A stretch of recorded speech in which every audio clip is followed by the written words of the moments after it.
when you're in an environment like today, where there's so many geopolitical questions, how difficult is it to get governments to focus on something as big as AI? Because it's difficult to quantify for most people. Yeah, well, I think the good news is that governments are talking about AI. I think the question is different governments are on different, let's say, parts of that journey. Yeah. And if you where is the U.S. in that journey?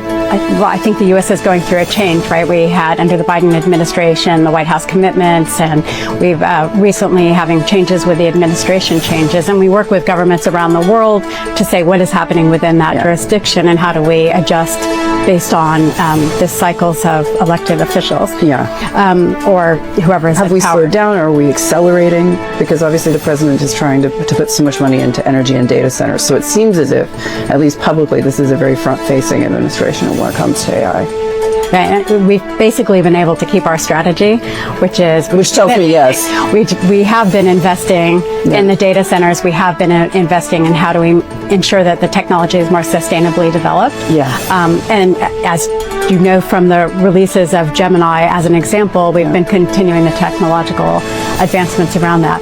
The one thing around AI in governments that I think is interesting to think about is several years ago from the United Kingdom started with the AI Safety Summit. And what we've found is every 6 months or so, there's another gathering of world governments on this topic. And we're having one again in February, hosted by India. And it's where the private and the public sector come together to talk about the future and align on... Because neither side can do this alone. It has to be a coordinated approach. Exactly. It's no one company, it's no one country. And it's when you release AI, all of a sudden a model can be available on billions of people's devices instantaneously. So we have to be thinking about collaboration from the start.